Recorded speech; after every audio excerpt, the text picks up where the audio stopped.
Thank you, Madam Chair. First, I'd like to talk about the credit crunch or the credit availability problem that we have, and many of us are concerned that the response to the long forecast housing and mortgage crisis excuse me, has been insufficient and late in coming. Now that communities around the country, and we see this particularly in my state of Ohio, are suffering its effects, could you discuss what should have been done or could have been done sooner, and what could or should be done now, in your opinion? Well, from a viewpoint of the firms that were engaged in the business of making mortgages, clearly that there were mistakes made, and that there was a not as good an understanding of the kind of risks that were inherent in some of the products that were produced. In fact, when we look at financial development over time, this is very common that you have new products which eventually can actually be very useful, but in the process, and particularly solving these information problems to actually get funds to people with productive investment opportunities, but in the process of developing them, mistakes are made. So clearly one of the things I think that is going to happen is that firms are going to be looking at whether the way they designed the products that they had for, in fact, getting funds to both businesses and households, whether in fact those were the best models for doing so. So clearly we're seeing a situation where people are trying to figure out how to in fact understand these products better, set the procedures up so we don't have some of the problems that have occurred in terms of loans being made to people who couldn't pay them back. And so we'll see a process of getting the financial markets to work better. Unfortunately, mistakes were made, and we're paying some of the price of that at this particular juncture. Thank you. How do you anticipate that these credit and lending issues will affect small business, and what is the Federal Reserve doing to reduce the negative impact on small businesses, and especially on their employees, because that's, after all, who oftentimes pays the price when the business suffers?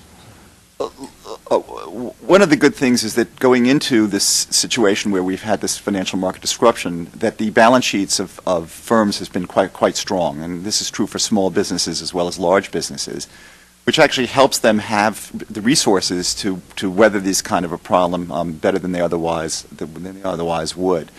The other issue I think that is important here is the nature of small businesses, which actually was pointed out by the opening statement of the chairwoman of the committee, that they actually have not been able to get access to certain credit vehicles the way other people have, because the information about them is harder to get. Particularly if a firm is smaller and also it's been around less time, it's a younger firm, there's not as much information about it.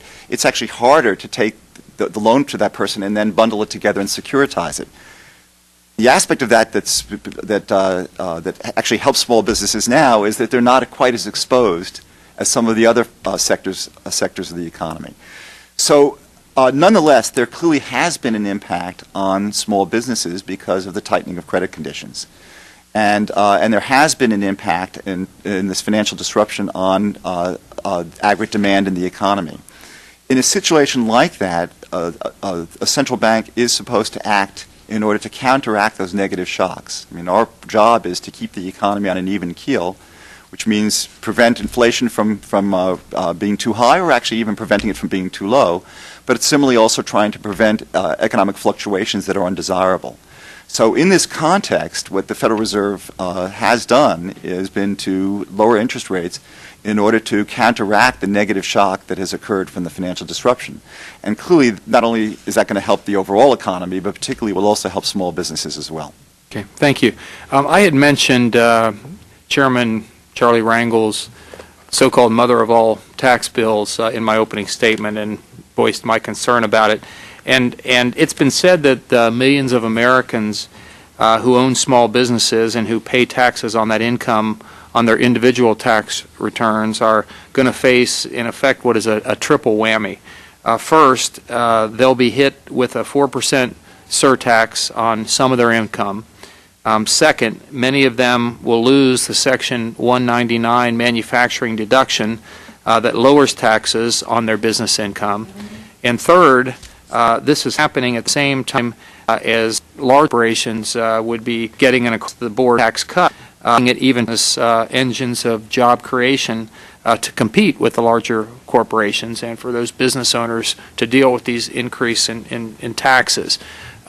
Is that scenario one that should give us concern? Do you have any comments about that? Well, the Federal Reserve has plenty to do, but we actually don't decide on tax policy. In fact, this is exactly what our elected representatives are supposed to focus on, and so it's something that I'm going to leave to you to make the decisions on.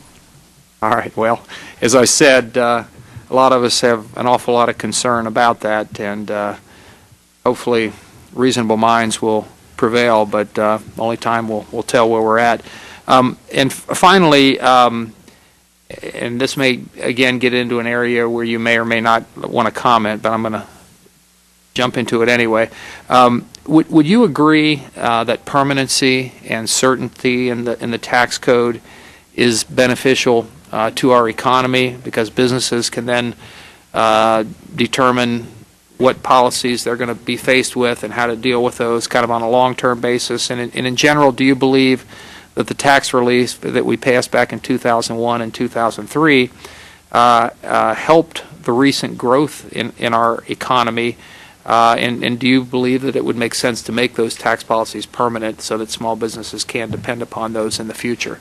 Again, I don't want to comment on tax policy, but in general, clearly the less uncertainty that you have, the better. And this is clearly an issue in terms of Federal Reserve policy, that in fact making sure that people think that the economy is going to not be volatile is in fact something that actually helps both directly in terms of actual business decisions, but also just makes people much more comfortable. So clearly there's an issue about having less uncertainty, and then the question is, how do you achieve that? And again, on tax policy, I'm going to leave that up to you.